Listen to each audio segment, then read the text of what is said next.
For several years, the Supreme Court has been lowering the barrier between church and state. In education, the court said last year that religious schools could not be excluded from programs that send taxpayer money to secular private schools.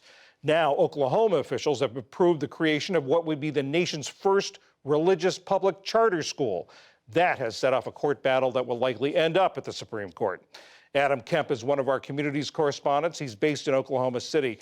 Adam, first of all, what's the proposal that the Oklahoma officials have approved and who's asking for it? Right, John. It's an online charter school called St. Isidore of Seville. Interestingly enough, named after the proposed patron saint of internet users. It will be an online charter school run by the Catholic Archdiocese of Oklahoma. They plan on using it, and they spelled this out directly in their application, to spread their evangelical message of the church. That raises a lot of concerns for folks on matters of LGBTQ plus issues, sexual gender orientation, and sexual morality, whether or not all students will be accepted at this school. Some of those concerns have led to a lawsuit, right?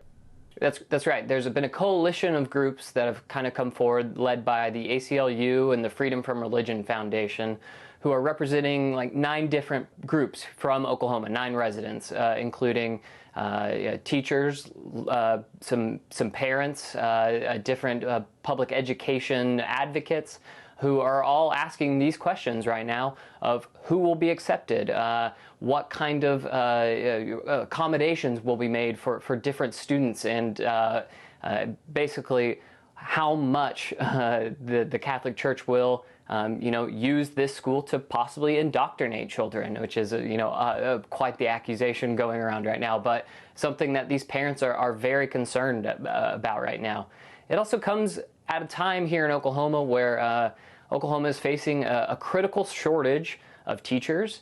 The state is one of the lowest in the nation in funding per pupil, and it has a lot of parents and advocates quite concerned that they're further expanding this pot of money that is already too small for the number of schools here.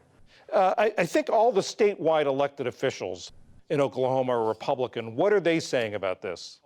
Right. Attorney General Gettner Drummond has already come out and said he believes this is an unconstitutional ruling, that doesn't believe it'll has any merit.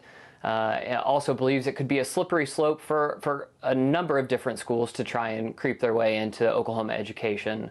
But Governor Kevin Stitt has come out and has said he fully supports this measure.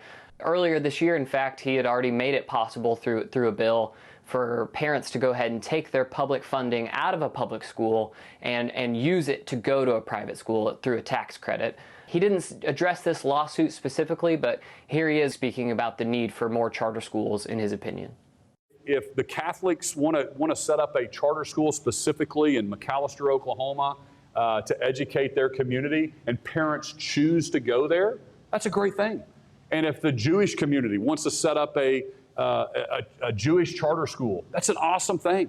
If the Muslims want to set up a charter school and their parents want to go there, that's an awesome thing. Parents want to influence and they want to be involved in their kids' lives. We're made up of communities here in Oklahoma and taxpayers.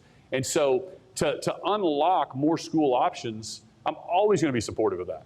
Interesting to note as well that before the vote to approve this school here in Oklahoma, the Virtual Charter School Board actually had a board member replaced right before the vote by someone who's considered to be an ally of Governor Kevin Stitt. They were actually asked to recuse themselves from the vote. They refused to do so, and ended up being the deciding yes vote to approve this school. Adam, does it seem that getting to the Supreme Court was in the minds of the people who proposed this? Yeah, John, it actually seems like it was a goal of the people who proposed this. They have talked pretty openly about wanting to change precedent, to allow public funds to go to religious institutions like this.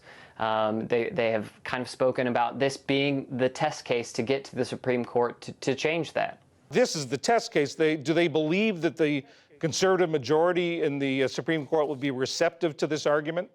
Yeah, I think they've seen the number of positive rulings that religious institutions and the like have received from this Supreme Court.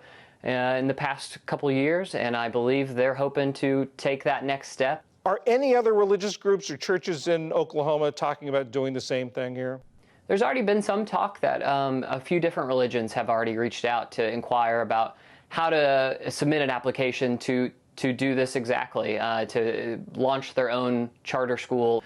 So far, none of those have come through, but the Catholic Church seems to be the one that's the main event right now. Communities correspondent Adam Kemp in Oklahoma City. Thank you very much.